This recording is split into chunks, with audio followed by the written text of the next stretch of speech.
మనకు అక్కడ కనిపిస్తా ఉన్నాయి. లేవియ కాండము.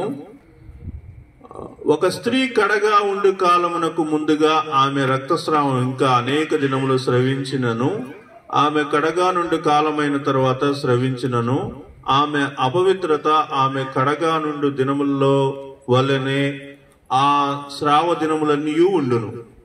ఆమె అపవిత్రురాలు. ఆమె స్రావ దినములన్నీ ఆమె పండుకొను ప్రతి మంచము ఆమె కడగానున్నప్పటి మంచము వలె ఉండును. ఆమె దేని మీద కూర్చుండునో అది ఆమె కడగా ఉన్నప్పటికీ అపవిత్రత వలె అపవిత్రమగును. వాటిని ముట్టు ప్రతివాడు అపవిత్రుడు. వాడు తన బట్టలు ఉదుక్కొని నీళ్లతో స్నానం చేసి సాయంకాలం వరకు అపవిత్రుడై ఉండును. ఆమె ఆ స్రావము కుదిరి పవిత్రురాలైన ఎడల ఆమె 7 దినములు లెక్కించుకొని అవి తీరిన తరువాత పవిత్రురాలగును. ఈ విషయం దేని గురించి చెప్తున్నానో ప్రతి స్త్రీకి తెలుసు. ప్రతి స్త్రీకి ఈ విషయాల గురించినటువంటి విషయాలు తెలుసు. కాబట్టి ఇక్కడ ఉన్నటువంటి విషయాన్ని అంటే మనం నేర్చుకోబోతున్నటువంటి విషయాలకు అనుసంధానం చేస్తూ ఈ వాక్యాన్ని మనం నేర్చుకుంటాం. స్త్రీకి మరి రక్తస్రావము గురించినటువంటి విషయాల్లో అంటే ఇది ఎలా అంటే జీవితంలో ప్రతి స్త్రీకి ఉండేటువంటి ఒక సమయం, రక్తస్రావం అనేటువంటి ఒక సమయం అనేది ఉంటది. అయితే ఇది మనం వాక్య ప్రకారంగా మనం ఆలోచించి చూసినప్పుడు మనకి పాత నిబంధన గ్రంథము, కొత్త నిబంధన గ్రంథము 2 గ్రంథాల మధ్యలో బోలెడంత వ్యత్యాసాన్ని మనం చూస్తాం. పాత నిబంధన గ్రంథంలో అన్ని ఏమున్నాయంటే కట్టడలు, విధులు, న్యాయ విధులు, తప్పు చేస్తే దానికి పడేటువంటి శిక్షలు, ఆ తర్వాత ఆ తప్పు నుంచి బయటికి రావటం కోసం బలులు అర్పించటాలు, ఇవన్నీ కూడా మనము పాత నిబంధన గ్రంథంలో చూస్తాం. కొత్త నిబంధన గ్రంథంలో అవన్నీ ఉన్నాయి. అయితే వాటికంటే ప్రభు అయినటువంటి యేసుక్రీస్తు వారు చేసినటువంటి త్యాగము తరువాత వాటిలో చాలా కొట్టివేయబడ్డాయి. ధర్మశాస్త్రంలో చాలా భాగాలు కొట్టివేయబడ్డాయి క్రీస్తు ప్రభు వారు సిలువలో చేసినటువంటి త్యాగం వలన. అయితే ఇప్పుడు మనమేమి అర్థం చేసుకోబోతున్నామంటే రక్తస్రావము అనేటువంటిది ఎంత భయంకరమైనటువంటి పరిస్థితి అనేది మనం అర్థం చేసుకుంటాం. ప్రతి స్త్రీకి ఈ తెలిసినటువంటి విషయాలే అయినప్పటికీ సమాజంలో జరిగేటువంటి పరిస్థితి ద్వారా ఆలోచిస్తే అది భయంకరంగా ఉంటదన్నమాట. సమాజంలో నుంచి ఆలోచిస్తూ వస్తే అది ఎంత భయంకరమైనటువంటి విషయాన్ని మనము అర్థం చేసుకోవచ్చు అన్నమాట. మరి ఈ యొక్క వాక్యంలో మనం చూసినప్పుడు లేవియ కాండము 15వ అధ్యాయము 25 నుంచి చదివినటువంటి ఈ యొక్క వాక్యంలో అక్కడ ఏం చూస్తున్నామంటే రక్తస్రావము అనేటువంటిది జరిగినటువంటి ఆ స్త్రీకి ఏమేమి ఉంటాయి అనేటువంటిది ధర్మశాస్త్ర ప్రకారంగా మనం చూస్తే అక్కడ ఏం కనిపిస్తా వచ్చిందంటే అపవిత్రత అనే మాట మనం చూస్తా ఉన్నాం. ఏంటిది? అపవిత్రత.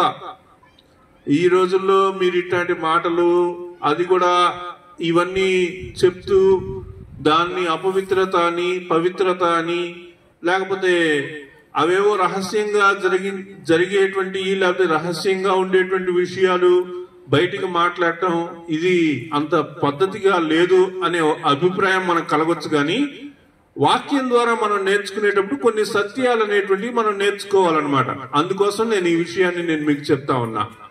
ఏంటంటే ఇక్కడ వాక్యంలో ఉన్నటువంటి విషయాల ప్రకారంగా చూస్తే ఎలా ఉందంటే పవిత్రత, అపవిత్రత అనేటువంటి 2 విషయాలను చూపిస్తా వచ్చాడనమాట.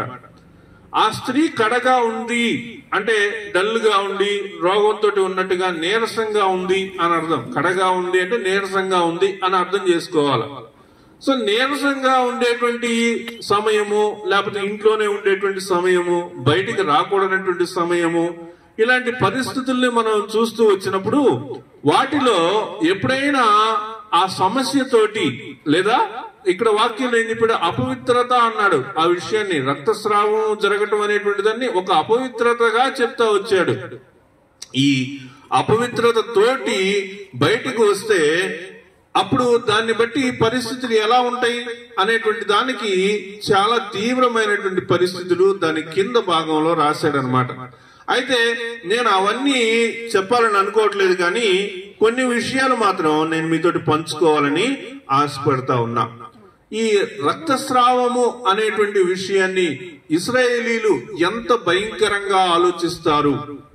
వాళ్ళు ఆ యూదులైనటువంటి వారు వారి యొక్క సమాజాలలో, వారి యొక్క ఊరుల్లో వాళ్ళు దారుల్లో వెళ్ళేటప్పుడు వచ్చేటప్పుడు ఆ రక్తస్రావం అనేటువంటి పరిస్థితి బయటపడితే అది ఎంత తీవ్రంగా వాళ్ళు పరిగణిస్తారు అనేటువంటిది మనము ఆ వాక్యంలో నుంచి చూస్తా ఉన్నాం. మరి ఆ దినాల్లో ఇప్పుడు ఉన్నంత మరి పరిస్థితులు కానీ ఇప్పుడు ఉన్నటువంటి అంత అవైలబిలిటీ అనేటువంటిది ఆ రోజుల్లో లేదు. కాబట్టి ఆ రోజుల్లో ఈ రక్తస్రావం అనేటువంటి విషయం గురించి మనం చూసినప్పుడు అదొక భయంకరమైనటువంటి విషయంగా ఉండేది. అలాంటి వాళ్ళు ఎవరైనా ఉంటే వాళ్ళు ఎక్కడ ఉండాలంటే ఊరు బయట ఉండాలి. వాళ్ళు ఎక్కడ ఉండాలి? ఊరు బయట ఉండాలి. ఆ రక్తస్రావం అనేటువంటిది కనిపించటం అనేటువంటిదే ఒక భయంకరమైనటువంటి విషయంగా ఉంటూ ఉందన్నమాట. కాబట్టి ఇశ్రాయేలీల్లో, యూదుల్లో ఎవరైతే రక్తస్రావం కలిగినటువంటి స్త్రీలు ఉంటే వాళ్ళు సమాజం వెలుపట గాని ఇంట్లో గాని అక్కడే ఉండాలి, గాని బయటికి రావడం అనేటువంటి పరిస్థితులు ఉండకూడదు అనమాట. కాబట్టి ఒకవేళ అలాంటి పరిస్థితిలో ఉన్నటువంటి స్త్రీ ఎవరైనా ఉంటే అశుద్ధమైనటువంటి స్త్రీ అని గాని లేకపోతే అపవిత్రమైనటువంటి స్త్రీ అని గాని చెప్పి ఆ స్త్రీకి దూరంగా ఉండటానికి ప్రయత్నం చేస్తారు. ఇప్పుడు మనం వాక్య భాగంలోనికి వెళ్దాం. చెప్పండి, మన వాక్య భాగం ఎక్కడుందో? మన వాక్య భాగము మత్తయి సువార్త, మార్కు సువార్త, లూకా సువార్త, 3 సువార్తల్లో ఆ వాక్య భాగం ఉంది. ఈ 3 సువార్తల్లో మనం తీసుకుంటున్నటువంటి వాక్య భాగం అంటే మత్తయి సువార్త 9వ అధ్యాయము 20 నుంచి 22 వరకు ఉంది. ఆ తర్వాత మార్కు సువార్తలో 5వ అధ్యాయము 25 నుంచి 34 వచనాల్లో ఉంది. లూకా సువార్త 8వ అధ్యాయము 43 నుంచి 48 వరకు ఉన్నటువంటి వాక్య భాగాల్లో ఉంది. అయితే మనకి కావలసినన్ని వాక్యాలు, మంచి వచనాలు, మన యొక్క జీవితానికి కూడా సరిపడగలిగేటువంటి వచనాలు ఎక్కడ ఉన్నాయంటే మార్కు సువార్తలో ఉన్నాయి. మనం మార్కు సువార్తలో నుంచి ఈ యొక్క వాక్యాన్ని చూద్దాం. మార్కు సువార్త 5వ అధ్యాయము 25వ వచనం నుంచి మనము ఈ యొక్క వాక్య భాగాన్ని చూద్దాం. 12 ఏండ్ల నుండి రక్తస్రావ రోగము కలిగిన ఒక స్త్రీ ఉండెను. నేను చెప్తున్నటువంటి రక్తస్రావం అనేటువంటిది 12 సంవత్సరాల నుంచి ఆమెకు రక్తస్రావం అనేటువంటిది కలుగుతానే ఉంది. నేను ఇంతకుముందు లేవీ కాండంలో చెప్పాను చూసారా, ఆ రక్తస్రావం వేరు, ఆ రక్తస్రావం వేరు. ఆ రక్తస్రావానికి ఈ రక్తస్రావానికి కొంత తేడా ఉంది. ఏంటంటే ఆ రక్తస్రావం నెలసరిగా వచ్చేటువంటి రక్తస్రావం. ఈ రక్తస్రావం ఏంటంటే ఆమెకు 12 సంవత్సరాల నుంచి ఆ రక్తం స్రవిస్తూనే ఉంది అని అర్థం అన్నమాట. కాబట్టి ఒకవేళ ఆ రక్తస్రావం కలిగినటువంటి స్త్రీ గనక బయట కనిపిస్తే అదొక ఘోరమైనటువంటి చర్యగా, సమాజానికి వెలుపట ఉండవలసినటువంటి వారిగా ఆ పరిస్థితిని చూస్తారు.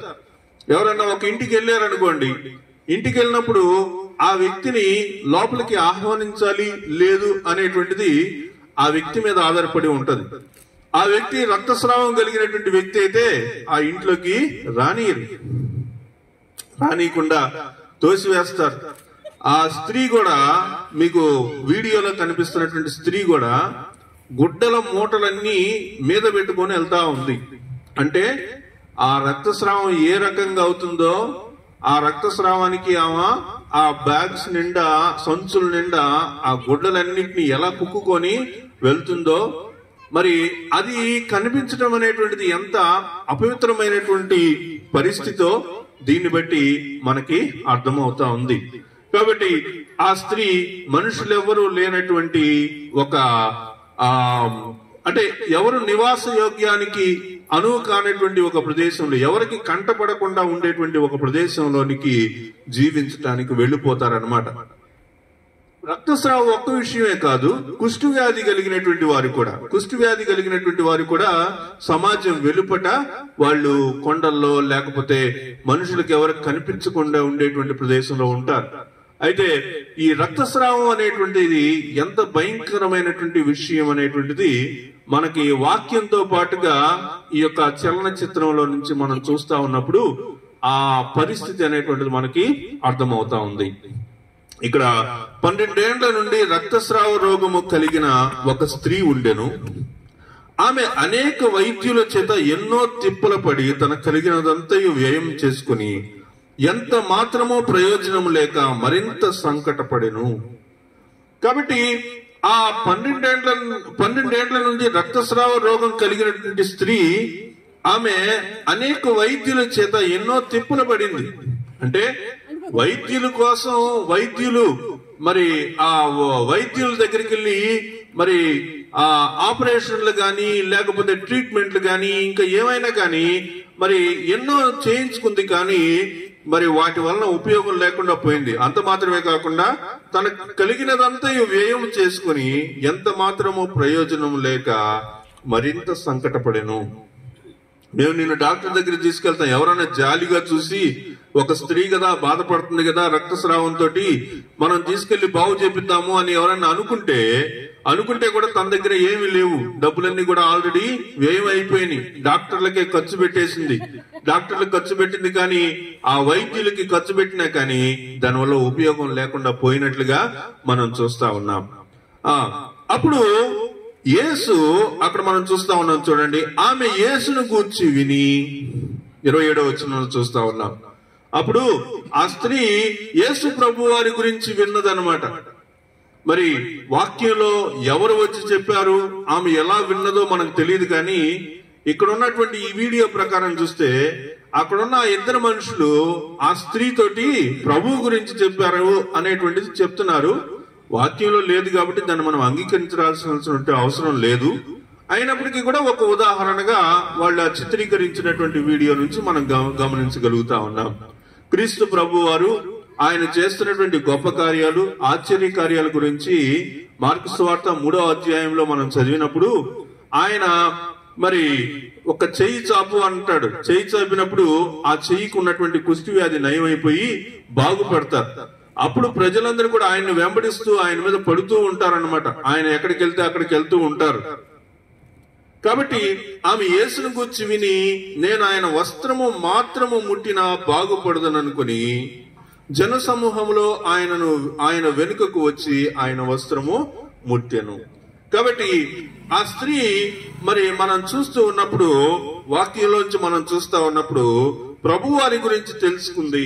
ప్రభువారు స్వస్థత కార్యాలు చేస్తున్నారని, ఆయన మరి 5,000 మంది పురుషులకు సహితం ఆయన భోజనాన్ని పెట్టాడని, ఆయన ఎంతో మందిని స్వస్థపరుస్తున్నాడని, దయ్యాలు పట్టినటువంటి వారిని ఆ దయ్యాలు పట్టినటువంటి పరిస్థితి నుంచి మరి విడిపిస్తున్నాడని, స్వతంత్రులుగా చేస్తున్నాడని ఆ స్త్రీ తెలుసుకొని ప్రభువారు మరి ఆయన వస్త్రములు మాత్రం ముడితే నేను బాగుపడతాను అనేటువంటి ఒక ఆలోచనలోనికి వచ్చిందనమాట.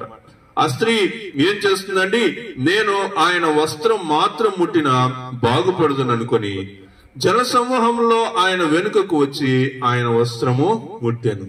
జన సమూహములు చాలా మంది ఉన్నారు, ప్రభు వారి మీదే పడతా ఉన్నారు. మరి ఆ కిక్కిరిసినటువంటి ప్రదేశంలో అక్కడ కూడా ఆ స్త్రీని ఎరిగినటువంటి వాళ్ళు కొంతమంది ఉన్నారు. ఉన్నప్పటికీ కూడా ఎవరిని లెక్క చేయలేదు.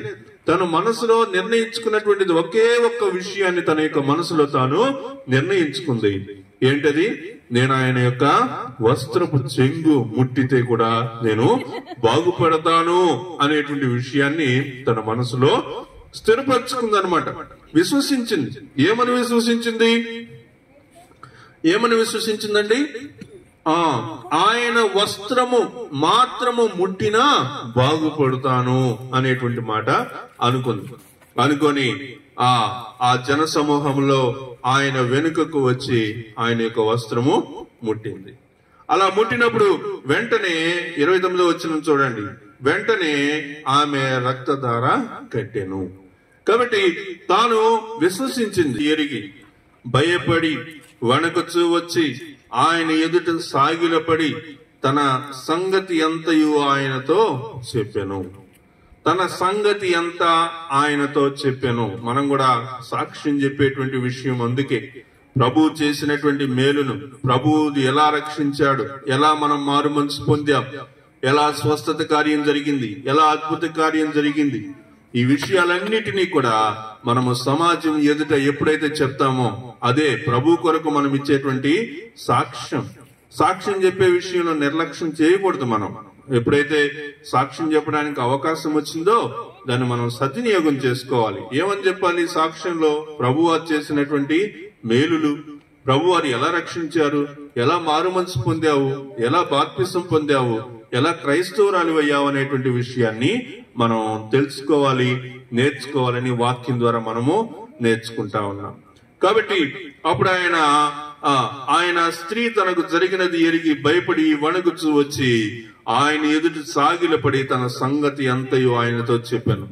అందుకు ఆయన, కుమారి, నీ విశ్వాసము నిన్ను స్వస్థపరచెను, సమాధానము గలదానమై పొమ్ము, నీ బాధ నివారణ అయి నీకు స్వస్థత కలుగును గాక అని ఆమెతో చెప్పాను. ఇక్కడ రెండు విషయాలు మనం అర్థం చేసుకుంటే బాగుంటది. ఏంటంటే, ఫస్ట్ చెంగు ముట్టిన వెంటనే స్వస్థత కలిగింది కదా. చెంగు ముట్టిన వెంటనే స్వస్థత కలిగింది. స్వస్థత కలిగింది, అయిపోయింది కదా. మళ్ళీ ప్రభువారు నీకు స్వస్థత కలుగును గాక అని ఎందుకు అంటున్నారు? నీకు స్వస్థత కలుగును గాక అని మరలా ఎందుకు అంటున్నారు? ముందు జరిగింది కదా, ఆల్రెడీ స్వస్థత అయిపోయింది కదా. అయిపోయిన తర్వాత మరలా ఎందుకని అన్నారు అంటే, మనకి మన విశ్వాసాన్ని అనుసరించి మనకి స్వస్థత కలిగింది. కానీ వాక్యంలో ఇంకొక మాట కూడా మనం చదువుతాం, నీకు అపనమ్మిక కలగకుండా ఉండనిమ్ము అని అంటాడు. అక్కడ ప్రభు వారితో చెప్పేటప్పుడు, అయ్యా నాకు అపనమ్మిక లేకుండా చెయ్యి అంటాడు. కాబట్టి అపనమ్మకం అనేటువంటి విషయం మనలోకి వచ్చినప్పుడు మనం ఏం చేస్తామంటే దాని నుంచి తప్పిపోతాం, దాని నుంచి తప్పిపోయేటువంటి వారిగా అయిపోతాం. కాబట్టి ఇక్కడ దేవుడు ఏం చేయాలి, ప్రభు వారు ఏం చేయాలంటే ఇక్కడ ఆయన స్వస్థత కలుగును గాక అని చెప్పాల్సిందే. ఆయన స్వస్థత కలుగును గాక అని చెప్పినప్పుడే మనం ఏమవుతామంటే సంపూర్ణంగా స్వస్థతని పొందుకునేటువంటి వాళ్ళం అవుతామని వాక్యాన్ని బట్టి మనము నేర్చుకుంటా ఉన్నాం. ప్రియులరా, ఇక్కడ ఈ 12 ఏళ్ల నుండి రక్తస్రావం రోగము కలిగినటువంటి స్త్రీకి ఒకవేళ ఆ స్త్రీ ఈ రోజుల్లో ఉండుంటే పెద్ద విషయం ఏం కాదు. ఎందుకని? ఈ రోజుల్లో దానికి సంబంధించిన హాస్పిటల్స్ చాలా ఉన్నాయి, ట్రీట్మెంట్లు చాలా ఉన్నాయి. కానీ ఆ రోజుల్లో ట్రీట్మెంట్లు లేవు. పైగా అది చెప్పుకునేటువంటి రోగం కాదు, అది చెప్పుకునేటువంటి రోగము కానే కాదు. ఒకవేళ చెప్పుకునేటువంటి రోగం అయితే అది వేరే విషయం అవుతుందే, కానీ చెప్పుకోలేనటువంటి రోగం. ఒకవేళ నాకు పలానా రోగం ఉంది అని ఆ స్త్రీ కనుక తెగించి చెప్తే అందరూ ఏం చేస్తారు చెప్పండి?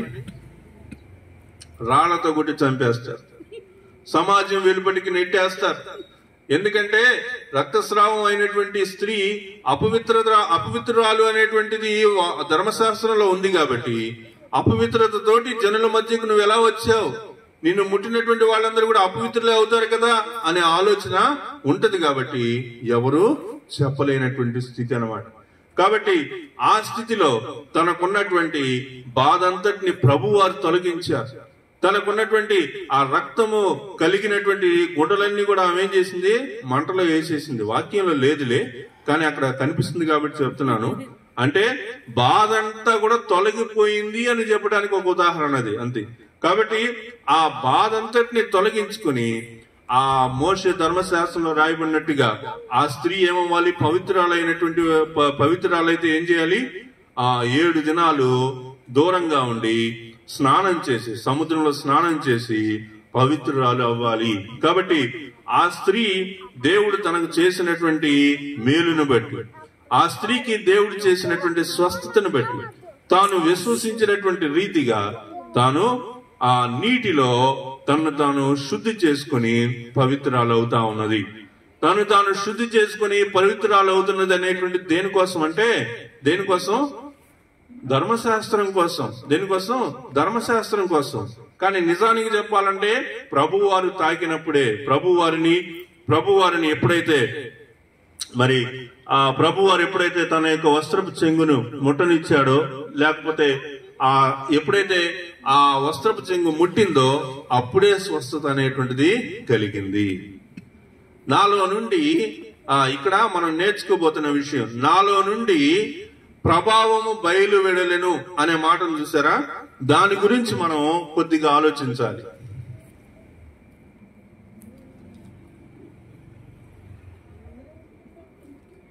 మార్కు సువార్త 5వ అధ్యాయం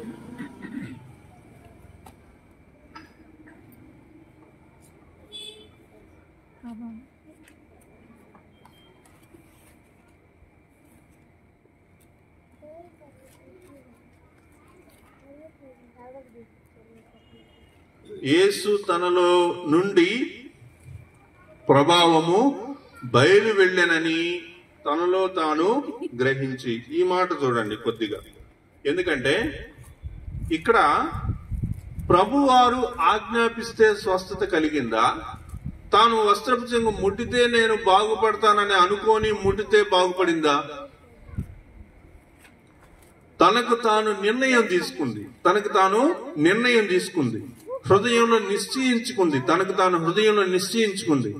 ఏమని నిశ్చయించుకుంది? నేను ముడితే నాకు స్వస్థత కలుగుతుంది అనేటువంటి విశ్వాసం అన్నమాట. ఇక్కడ ఈ శనివారం సాయంత్రం మనం ఇక్కడ ప్రార్థనలో చేరి వచ్చినటువంటి మనందరం కూడా ఈ విషయాన్ని కొద్దిగా ఆలోచించాలి. ఏంటంటే కొన్ని సందర్భాల్లో, కొన్ని సమయాల్లో దేవుని దాసుడు దూరంగా ఉన్నప్పుడు, లేకపోతే మరి మనము దేవుని యొక్క సన్నిధికి దూరంగా ఉన్నాము అని తెలుసుకున్నప్పుడు మనం ఏం చేయొచ్చు అంటే, మనకు మనం నిర్ణయం తీసుకోవచ్చు ఈ వాక్యాన్ని బట్టి. ఆ స్త్రీ ఏం చేసింది? నేను ప్రభు దగ్గరికి వెళ్ళి ప్రభుతోటి నా యొక్క సమస్య అంతా చెప్తాను, అప్పుడు ప్రభు నన్ను స్వస్థపరుస్తాడు అని అనుకుందా? లేకపోతే తనకు తాను నిర్ణయం తీసుకుందా? తనకు తాను నిర్ణయం తీసుకుంది. ఏం నిర్ణయం తీసుకుంది? నేను ఆయన యొక్క వస్త్రపు చెంగు ముడితే స్వస్థపడతాను, నేను ఆయన యొక్క వస్త్రపు చెంగు ముడితే స్వస్థపడతానని ఎప్పుడైతే అనుకుందో అప్పుడే ఆ స్త్రీ స్వస్థపరచబడింది. ప్రభువారు చూడండి, ఆమె స్వస్థత పొందిన తరువాత ప్రభువారు అడుగుతున్నాడు, నాలో నుండి ప్రభావం బయలు వెడలింది అని ప్రభు తర్వాత చెప్తున్నాడు. ఇదేందమ్మా, ప్రభు యొక్క ప్రభావాన్ని, దేవుని యొక్క ప్రభావాన్ని మనిషి బయటకు తీయగలడంటారా? ప్రభువుకి తెలియకుండానే ప్రభు యొక్క ప్రభావాన్ని మనిషి పొందగలడా అంటే ఈ వచనాన్ని బట్టి పొందగలడని అర్థం అవుతుంది. కాబట్టి చాలా సార్లు మనం ఏ తప్పిదం చేస్తున్నాము అంటే, దేవుడు మనకి స్వస్థతను ఇచ్చాడు అనే విషయాన్ని మనం మర్చిపోతున్నాం కదా. ఆయన పొందిన గాయముల వలన మీరు స్వస్థత నొందితిరి. కాబట్టి క్రీస్తు ప్రభు వారు పొందినటువంటి గాయాల వలన మనకు ఏమి లభించింది అంటే స్వస్థత లభించేసింది, అయిపోయింది. అయితే దాన్ని మనం ఒప్పుకోవట్లేదని వాక్యాన్ని బట్టి మనం నేర్చుకోవాలి. ఏంటి మనం ఒప్పుకోవాల్సినటువంటి విషయం ఏంటి? ఏం ఒప్పుకోవాలి మనం? ప్రభువా, నా కోసం నీ శిలువలో మరణించావు, నా కోసమే నీ శిలువలో మరణించావు, నువ్వు శిలువలో మరణించావు కాబట్టి నాకు స్వస్థత లభించింది. యేసు నామములో నేను అడుగుతున్నాను, నాకు స్వస్థత కలుగును గాక అనే విషయాన్ని మనం ఒప్పుకోగలిగితే స్వస్థత మనకి లభిస్తుంది. అయితే ఇక్కడ జరుగుతున్నటువంటి విషయాలు ఎలా ఉన్నాయంటే, మనకంత విశ్వాసం ఉండట్లేదు. మనకేముండట్లేదు? అంత విశ్వాసం ఉండట్లేదు. కాబట్టి దేవుడు ఏం చేశాడంటే, వీళ్ళందరూ ఎలా ఉన్నారు? వీళ్ళందరూ కాపరి లేని గొర్రెల వలె ఉన్నారు. కాపరి లేనటువంటి గొర్రెలు ఏం చేస్తాయి అంటే, ఎటు పెడితే అటు వెళ్ళిపోతాయి. అంటే నాకు ఇలాంటి ఆలోచన వచ్చింది కాబట్టి నాకు స్వస్థత కలుగుతుంది. లేదు, అలా నీ సొంతగా నువ్వు స్వస్థత పొందలేవు, దైవజనుడి ద్వారా మాత్రమే స్వస్థత కలుగుతుంది. లేదు, స్వస్థత అలా కలుగుతుంది, ఇలా కలుగుతుంది అని రకరకాల ఆలోచనలు వస్తాయి. కాబట్టి ప్రభు వారు ఏం చేశారంటే, గొర్రెలు లేని కాపరి లేని గొర్రెల్లాగా వదలకూడదని ఆయన కాపరి తత్వాన్ని సంఘంలోనికి ప్రవేశపెట్టి ఉన్నారు. ఆయనే గొర్రెలకు కాపరి. కానీ ఈ దినము ప్రతి సంఘానికి, ప్రతి చర్చికి కూడా ఒక కాపరి నియమించబడ్డాడు. అదే కాపరే కనుక లేకపోతే విశ్వాసులు అనే వాళ్ళు ఏమవుతారు చెప్పండి? విశ్వాసులు ఏమవుతారు? చెదిరిపోతారు. ఓవర్కనే చెదిరిపోతారు. చెదిరిపోవటానికి ఎవరో ఏదో చేయాల్సిన అవసరంలా, వాళ్ళకు వాళ్లే చెదిరిపోతారు. వాళ్ళకు వారే చెదిరిపోతారు. ఎందుకని? భాషలు ఉన్నాయా, భాషల్లో మనం మాట్లాడాలి అని ఒకళ్ళు అంటారు. పక్కనోళ్ళకి ఒకళ్ళు ఏమంటారు? భాషలు ఎప్పుడో అయిపోయినాయి, భాషలు ఇప్పుడు లేవు అని అంటారు. ఇంకొకళ్ళు ఏమంటారు? భాష మాట్లాడకపోతే పరలోకం లేదంటారు. ఇంకొకళ్ళు ఏమంటారు అంటే, ఒక చర్చిలో పాస్టర్ అనేటువంటి ఒక నాయకుడు లేకుండా విశ్వాసులే కొంతమంది ఉంటే కూడా వాళ్ళకు వాళ్ళు ఏమైపోతారు? చెదిరిపోతారు. కాబట్టి ప్రభువారే ఒక నాయకుడిని నియమించి ఉన్నాడు.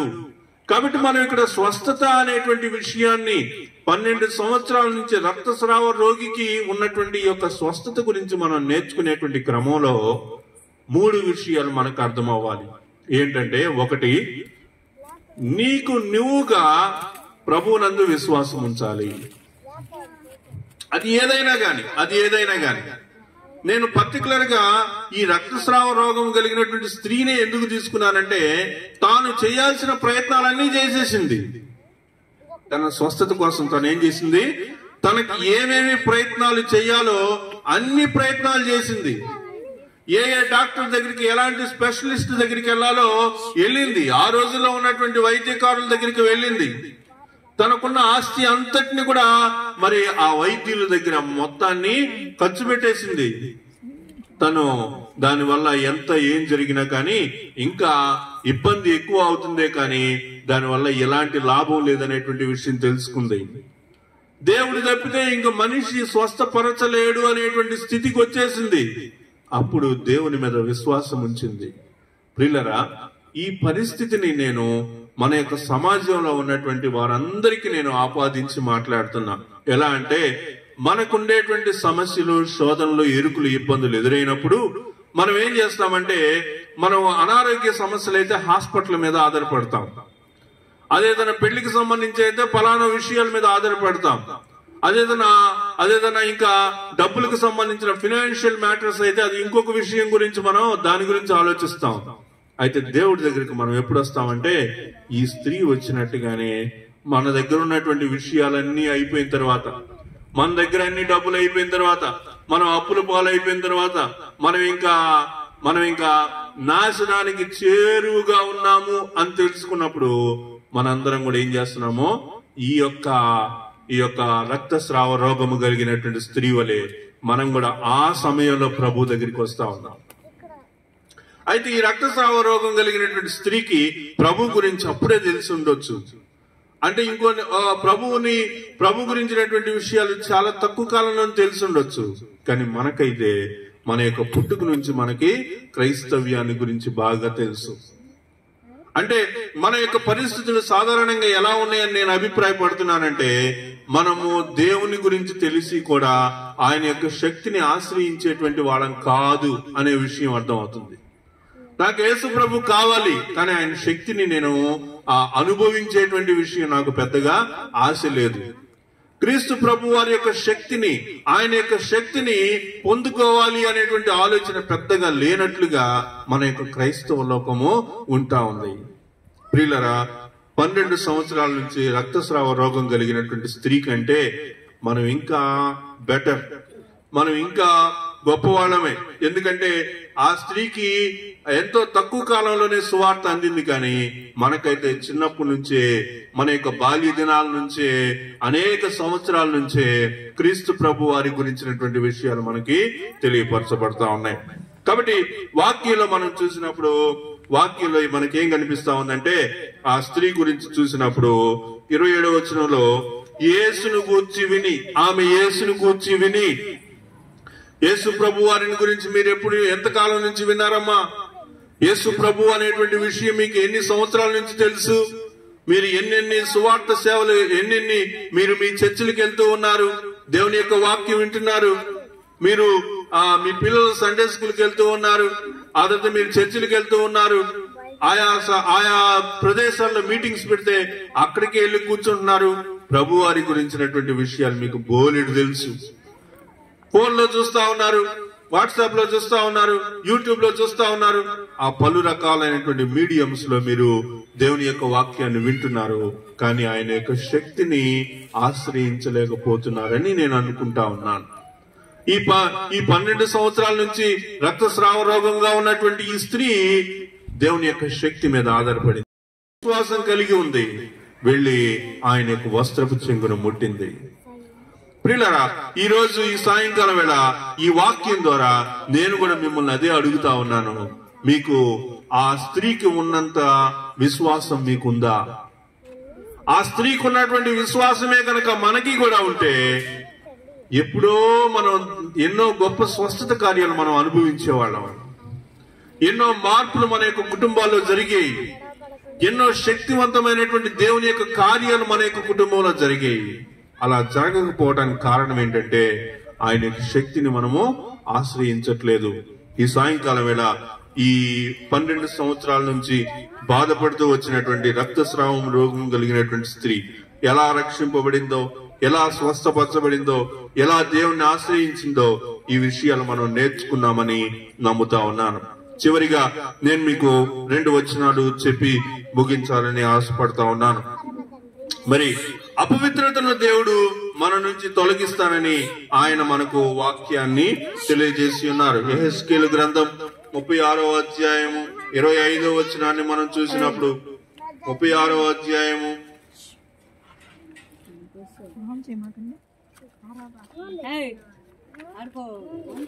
36:25 వచనాన్ని నుంచి చూడండి. మీ అపవిత్రత యావత్తు పోవునట్లు నేను మీ మధ్య శుద్ధ జలము చల్లుదును, మీ విగ్రహముల వలన మీకు కలిగిన అపవిత్రత అంతయు తీసివేసేదను. మీ అపవిత్రత యావత్తు పోవునట్లు నేను మీ మీద శుద్ధ జలము చల్లుదును. శుద్ధ జలము అనే దానికి ఈ రోజు మనకున్నటువంటి సమాధానము క్రీస్తు ప్రభు వారి యొక్క రక్తము. ఆయన యొక్క రక్తము మన మీద ప్రోక్షింపబడుట వలన అపవిత్రత తొలగిపోయింది, పాపం తొలగిపోయింది. మన మీద ఉన్నటువంటి రకరకాలైనటువంటి అపవాది యొక్క తంత్రాలన్నీ కూడా లయమైపోయినాయి అని దేవుని యొక్క వాక్యమును బట్టి నేను మీకు తెలియజేస్తా ఉన్నాను. అయితే అలాంటి స్వస్థతనిచ్చినటువంటి వాక్యం, అలాంటి స్వస్థతనిచ్చినటువంటి ఆయన యొక్క వస్త్రాన్ని క్రీస్తు ప్రభు వారు సిలువ వేయబడినప్పుడు ఆ వస్త్రాన్ని వాళ్ళు ఏం చేశారు? తీసి పంచుకుని చీట్లు వేసుకున్నటువంటి వానిగా చూస్తూ ఉన్నాం. క్రీస్తు ప్రభు వారు ఈ దినము మనకు అందించినటువంటి వాక్యాన్ని అనుసరించి మీరు తీర్మానింపబడాలని కోరుతూ ఉన్నాం. నీది గనక విశ్వాసం అయితే, క్రీస్తు ప్రభు వారు నీ జీవితంలో చేసినటువంటిది విశ్వాసం అని, నీవు విశ్వసించి నీవు దేవుని నమ్మావని తెలుసుకున్నప్పుడు, నీవు విశ్వసించావని ఆ 12 ఏళ్ల నుంచి బాధపడినటువంటి రక్తస్రావం రోగము కలిగినటువంటి స్త్రీ ఏ విధంగా అయితే ఆయన యొక్క వస్త్రపు చెంగును ముట్టి స్వస్థపరచబడిందని నువ్వు నమ్ముతూ ఉన్నట్లయితే, అక్కడ ప్రభు వారు చెప్తున్నటువంటి విషయం ఏంటంటే ఏమన్నాడండి 34వ వచనంలో, నీ విశ్వాసము నిన్ను స్వస్థపరిచెను.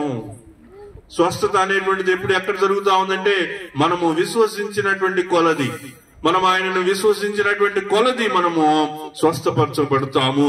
కాబట్టి నీ విశ్వాసం నిన్ను స్వస్థపరచను. సమాధానము గలదానవై పొమ్ము, నీ బాధ నివారణ నీకు స్వస్థత కలుగును గాక అని ఆమెతో చెప్పాను. ఇక్కడ 2 విషయాలు మనకి లభిస్తాయి.